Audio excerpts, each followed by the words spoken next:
അസ്സലാമലൈക്കും. പിന്നെ നമ്മളൊരു യാത്ര പോവാന്ന് വിചാരിച്ചല്ലേ. ഞാനിക്കായി മാത്രമേ ഉള്ളു, മക്കൾ ഉറങ്ങി. ഇപ്പൊ സമയം 11:30. അരമണിക്കൂർ അരമണിക്കൂറേ ഉള്ളൂ ഇനി.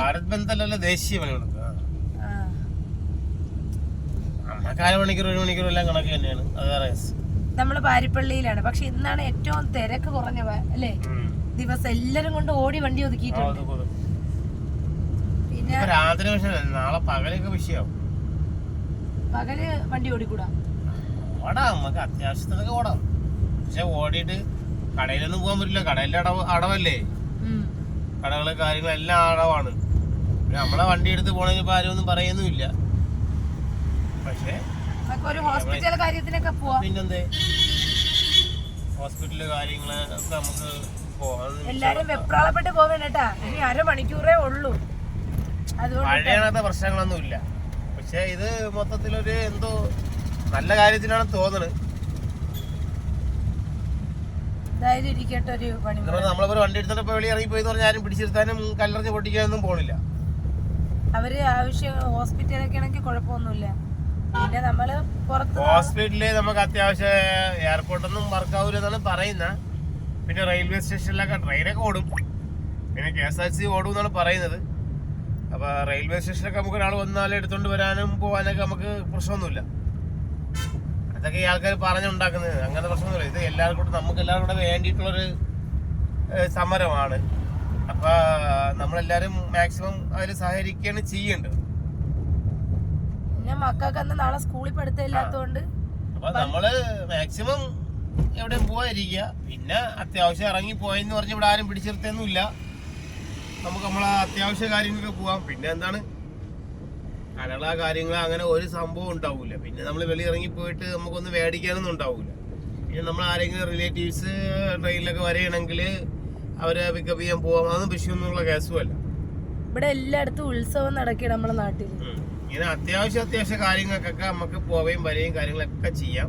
നമുക്ക് എന്തെങ്കിലും പോയി നോക്കിയിടുന്നല്ല. കുറച്ച് ദിവസമായി നോക്കിട്ടോ. വേണ്ട, അവിടെ ഒന്നുമില്ല. ഈ ലൈറ്റ് മാത്രമേ ഉള്ളൂ. പിന്നെ വയലാണ്. സ്കൂളിന്റെ ഷെറിൻ ഇന്റർനാഷണൽ സ്കൂളിന്റെ ബേക്കിലാണ് വയലാണ്. അവിടെ ചിലപ്പോ തിരിക്കാൻ പാടായിരിക്കും. പറ്റാത്ത സ്ഥലം ഉണ്ടാവും. അവിടത്തെ ഇതായിരുന്നു റോഡ് പണിക്ക് പ്രതിഷ്ഠ എടുത്ത് ഇവിടെ വെച്ചതാണ്. 1.5 സെന്റിന് 1 സെന്റിന് ഈ റോഡ് പണിക്ക് പോയത് 10 ലക്ഷം രൂപ. അപ്പൊ 5 സെന്റൊക്കെ ഉള്ള 1 ലക്ഷം ഇട്ട് അവിടെ അത് അങ്ങോട്ടെടുത്ത് സ്ഥാനം മാറ്റി. ഇവിടെയൊന്നും ഒരു മനുഷ്യരില്ല. കാരണം ഇന്ന് ഈ പണ്ടത്തെ നമ്മളെ ഈ ഹർത്താൽ എന്ന് പറഞ്ഞ സംവിധാനമില്ലേ, ഹർത്താല് ബന്ദ്, ഇങ്ങനെ ഒരു സംവിധാനമാണ് ഇപ്പൊ ആൾക്കാർ ചിന്തിക്കുന്നത്. നമ്മളെ മുതലിന് എന്തെങ്കിലും പറ്റിക്കഴിഞ്ഞാൽ പിന്നെ കേസായി വഴക്കായത് ഇൻഷുറൻസ് ഒക്കെ ഇടുമ്പോൾ സമയം പിടിക്കും. അതുപോലെ നമ്മൾ പെട്ടു, അത് വേറെ കേസ്. പിന്നെ അങ്ങനെയൊന്നും ഉണ്ടാവൂല. മാക്സി ഇപ്പൊ പണ്ടത്തെ കണക്കൊന്നും അല്ല. പിന്നെ എന്നാലും നമ്മള് അത്യാവശ്യം അത്ര അർജന്റ് ആണെങ്കിൽ മാത്രമേ വെളിയിറങ്ങാവൂ. അല്ലെങ്കിൽ ഒരു ദിവസം റെസ്റ്റ് എടുക്കുന്നത് നല്ലത്. ഈ കിടന്ന് എത്രേ കാലം കൊണ്ട് ഓടിക്കൊണ്ടിരിക്കല്ലേ. ഒരു ദിവസം റെസ്റ്റ് എടുക്കുമ്പോ സുഖമായിട്ട് വീട്ടിൽ കിടന്ന് ഉറങ്ങണം. കൊച്ചുങ്ങളെയൊക്കെ കണ്ട് തടഞ്ഞു നിർത്തിയ അങ്ങനെയൊന്നും നിർത്തൂല. ബസ്സൊക്കെ ഓടേണ്ടിയുള്ള ബസ് KSRTC ഓടുന്നാണ് പറഞ്ഞേക്കുന്നത്. അത് ഇനി നാളെ ചിലപ്പോ KSRTC ലൈറ്റ് ഗ്ലാസ് ഒക്കെ പൊട്ടുന്ന എന്തോ. അത് പാട്ട വണ്ടിയാ ഓൾവോ വണ്ടിയാണ്. AC നോക്ക് പൊളിഞ്ഞു. അതൊക്കെ അങ്ങനെയൊക്കെ തന്നെ. ഇത് അതിൽ സൂക്ഷിക്കാൻ വേണ്ടേ. അവിടെ നിന്ന് പറയുന്ന കണക്കാണ്. സിനിമ സ്റ്റൈലില് പലതും പറയും. ഉമ്മയെ കാണാൻ പോയിരുന്നു, ചക്കയും മീൻകറിയൊക്കെ കൊണ്ട് കൊടുത്ത്. അതൊന്നും പ്രാബല്യത്തിൽ വരൂല. പ്രാബല്യത്തിലൊക്കെ വരണമെങ്കിൽ ഈ വണ്ടിയൊക്കെ അത്ര സൂക്ഷിക്കണം. അപ്പൊ അതിനൊന്നും ഇപ്പൊ ഒരു ഡസൻ വണ്ടി എടുത്തിട്ട് ഒരു വണ്ടി കഴിവായിടുമെന്ന് പറഞ്ഞാൽ ബാക്കി 10 വണ്ടി 11 വണ്ടി ഓടണ്ടേ. ആരും തിരിഞ്ഞ് ഓടാന്ന് വിചാരിച്ചു. ഒരു വണ്ടി ഇപ്പൊ ഗണേഷ് സാറ് പറഞ്ഞൊരു കാര്യമാണ് പറയുന്നത്. ഇപ്പൊ ഏതൊരു പുതിയ 10-11 വണ്ടിയാ ഒരു ഡസൻ വണ്ടിയാണ് എടുത്തെന്ന് പറയുന്നത് കേട്ട്. അപ്പൊ അതിലൊരു വണ്ടി സ്പെയർ ഇട്ടിട്ടുണ്ട്. എന്താണ്, കഴുകാൻ വേണ്ടിയിട്ട്. അപ്പൊ ഞാൻ ചോദിക്കട്ടെ, ഒരു വണ്ടി സ്പെയർ ഇട്ട് അപ്പൊ ഇപ്പൊ 11 വണ്ടിയിൽ 12 വണ്ടിയിൽ ഒരു വണ്ടി സ്പെയർ ഇട്ടെങ്കിൽ 11 വണ്ടി ഓടും. അതിലൊരു വണ്ടി അവിടെ ഇടും, ആ വണ്ടിക്ക് പകരം വേറെ വണ്ടി ഓടും, പിറ്റേന്നൊരു വണ്ടിയോട് ഇടും, ആ വണ്ടി. അപ്പൊ എങ്ങനെ പോയാലും കറങ്ങി വന്നാലും 10-11 ദിവസം പിടിക്കും ഈ ഇത്രയും വണ്ടി കറങ്ങി വരാൻ. അപ്പൊ ഇതിനകത്ത് എല്ലാ വണ്ടിയും വൃത്തിയായിട്ട് ഓടുമെന്നാണ് ഈ പറയുന്നത്. എനിക്ക് മനസ്സിലാവുന്നില്ല കേട്ടോ. പിന്നെ കുറെ നിയമങ്ങൾ കൊണ്ടുവന്ന് അങ്ങനെയാണ് ഇങ്ങനെയാണ്. കുറെയൊക്കെ നല്ല കാര്യങ്ങളാണ്, അല്ലെന്നൊന്നും പറയുന്നില്ല, കുറെയൊക്കെ നല്ല കാര്യങ്ങളാണ്.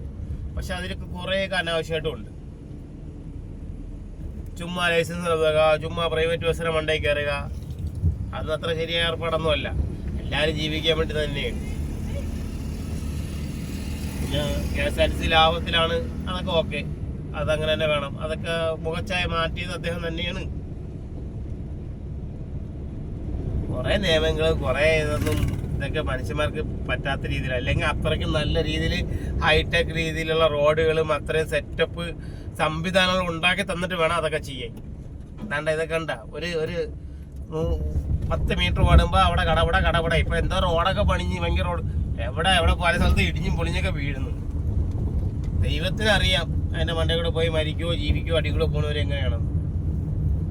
നല്ലത് ചെയ്താൽ നല്ലത് തന്നെയാണ്. ഞാൻ ഗൾഫ് രാജ്യങ്ങളൊക്കെ ചെയ്യുന്ന കണക്ക് അത്ര സെറ്റപ്പ് ചെയ്യണം. ജീവിക്കാൻ മാർഗം തന്നിട്ട് പിഴിഞ്ഞു. ഇത് ജീവിക്കാനും മാർഗം ഇല്ല, ചുമ്മാ ആൾക്കാരെ പിഴിയണമെന്ന് പറഞ്ഞാൽ സർക്കാരൊക്കെ നല്ലത് തന്നെയാണ്. ഞാൻ ഇടത് വർഷത്തിലൊരു അനുഭാവിയാണ്, അത് വേറെ കേസ്. പക്ഷെ കുറെയൊക്കെ അവര് നല്ലതാണ്, അവരെ കയ്യിലും കുറെ തെറ്റുകളുണ്ട്. നമ്മളെ നാട്ടിലെ കുറെ അപകടങ്ങൾ ഇപ്പൊ ഈ റോഡ് പണി കാരണം വന്നോണ്ടിരിക്കണേ. പുതിയൊരാൾക്ക് വന്നാ പെട്ടെന്ന് മനസ്സിലാവൂല ഏത് വഴി പോകും. ഇവര് ഏറ്റവും ചെയ്തൊരു ഫാൾട്ട് എന്ന് പറഞ്ഞാലേ, ഒരു ഏരിയനെ മതില് കെട്ടി 2ആക്കി തിരിച്ചാണ്. അങ്ങനെയുള്ള സ്ഥലങ്ങളിലൊക്കെ എങ്ങനെ പാലങ്ങൾ കൊടുത്തിരുന്നെങ്കിൽ, ഇത് നോക്ക്, പാലങ്ങൾ കൊടുത്തിരുന്നെങ്കിൽ അപ്പുറം ഇപ്പുറമുള്ള ആൾക്കാർക്ക് അവർക്ക് എല്ലാവർക്കും കച്ചവടക്കാരും രാജ്യത്തിന് വികസനം. വേറെ റോഡ് ഇങ്ങനെ മതിലണക്ക് കെട്ടിപ്പൊക്കി റോഡ് ഉണ്ടാക്കിയിട്ട് കാര്യമൊന്നുമില്ല. അവിടെ ജീവിക്കുന്ന ആൾക്കാർക്ക് വരുമാനം ഉണ്ടാവണം, അപ്പോഴേ വികസനം വരും. അല്ലാതെ ഇപ്പൊ എനിക്കിപ്പോ കാസർഗോഡ് സംഭവം ശരിയാണ്. ഇപ്പൊ 5 മണിക്കൂർ 6 മണിക്കൂർ അല്ലെങ്കിൽ 10 മണിക്കൂർ കൊണ്ടുപോകുന്ന സ്ഥലത്ത് ചിലപ്പോൾ എനിക്ക് 2.5 മണിക്കൂർ കൊണ്ട് പോയിട്ട് വരാൻ പറ്റും, അല്ലെങ്കിൽ 3 മണിക്കൂർ അല്ലെങ്കിൽ 5 മണിക്കൂർ കൊണ്ട് പോയിട്ട് വരാൻ വിചാരിച്ചു. അതൊക്കെ നല്ല കാര്യമാണ്. പക്ഷെ അപ്പൊ ഇങ്ങനെ പോകുമ്പോൾ ഉള്ള പ്രശ്നം എന്ന് പറഞ്ഞാൽ ഇതിന്റെ ഇടയ്ക്ക് കുറെ പാവങ്ങളുണ്ടേ, ജീവിക്കാൻ ഫാമിലിയായിട്ട് ജീവിക്കുന്ന ആൾക്കാരുണ്ട്. ഈ ജനങ്ങൾ രക്ഷപ്പെടാതെ വേറെ എന്താണ് ഈ പറയുന്നത്, എന്താണ് വികസനം? ജനങ്ങൾക്കാണ് ഉണ്ടാവേണ്ടത്. ജനങ്ങൾക്ക് വേണ്ടി ഉണ്ടായി മന്ത്രിമാർക്ക് കാര്യത്തിൽ ഇങ്ങനെ 100 വണ്ടികളെ ബാക്കിൽ ഫ്രണ്ടിട്ട് ഓടാൻ വേണ്ടിട്ട് വികസനം ഉണ്ടാക്കിയിട്ടല്ലേ കാര്യമുണ്ടോ? ഇപ്പൊ ഞാൻ ചോദിക്കട്ടെ, ഇപ്പൊ നമ്മളിങ്ങനെ സാധാരണ രീതിയിൽ നേരത്തേക്ക് വഴിയോര കച്ചവടക്കാർ ഇഷ്ടംപോലെ ഉണ്ടായിരുന്നു. ഇനിയിപ്പോ ഈ റോഡ് വന്ന് വഴിയോര കച്ചവടക്കാരെ കരുതി തീരുമാനമായി. അവരെ പോട്ടെ, ഈ കട വാടകയ്ക്ക് എടുത്ത് കച്ചവടം ചെയ്യുന്ന ടീമുകളുണ്ട് ഇതിന്റെ സൈഡിൽ. അത് അവിടെ എക്സിറ്റ് ഇറങ്ങുന്ന വണ്ടിക്ക് മാത്രമേ അത് കിട്ടേയുള്ളൂ. ഇന്നാണ് ഈ റോഡ് ഇത്രയും തിരക്ക് കുറഞ്ഞ ദിവസം അല്ലേ? അല്ലെങ്കിൽ ഭയങ്കര ഡബിൾ തിരക്കായി. ഇനി മറ്റന്നാ റോഡിൽ ഇറക്കാൻ പറ്റൂല വണ്ടി, തിരക്കായിരിക്കും അത്രയ്ക്ക്. കാരണം ഇവിടെയൊക്കെ ഭയങ്കര പ്രശ്നമാണ്. പിന്നെ മക്കളെ ഇനിയിപ്പോ നാളെ വീട്ടിൽ നിൽക്കുമ്പോ അപ്പച്ചി പോണില്ലേന്ന് ചോദിക്കും. ഇവിടെ എന്തൊരു ചെക്കിങ് കിടക്കണം തോന്നുന്നതാ, പോലീസ് പെട്രോളിങ്. ഇതല്ലേ ഈ വഴിയാണ് നമ്മള് ഇങ്ങനെ ഇറങ്ങിയാ മതി. ഇപ്പൊ സമയം 12 ആവാറായി. ഇനിയിപ്പോ അവർക്ക് നല്ല ഡ്യൂട്ടി കാണും.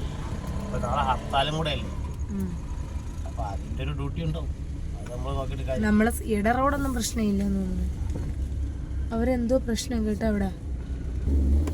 ഇവിടെ ഒരു അപകടം നടന്നണ്ട.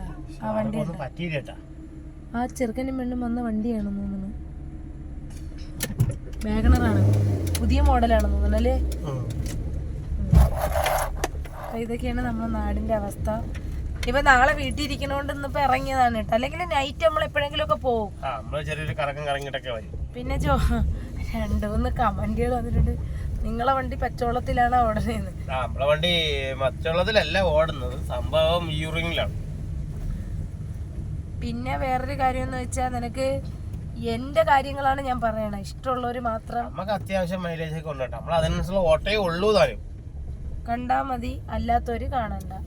കാരണം നമ്മളാരും നിങ്ങളാരും നെഗറ്റീവ് അടിക്കാൻ വരണില്ല. സോഷ്യൽ മീഡിയയാണ്, നിങ്ങളെ അഭിപ്രായം നിങ്ങൾ പറഞ്ഞു, പ്രശ്നമില്ല. പിന്നെ വേറൊരു കാര്യം എന്ന് പറഞ്ഞാല് അവൾക്ക് വിഷമാവും ഇവൾക്ക് വിഷമാവും, ഇവിടെ ആരെ വിഷമങ്ങളും നിങ്ങളും എല്ലാം കണ്ട സമയങ്ങളൊക്കെ ഉണ്ടായിട്ടുണ്ട് അല്ലേ? ഇപ്പൊ നമ്മള് വിഷമിച്ചത് അവര് കണ്ട ഇല്ലല്ലോ.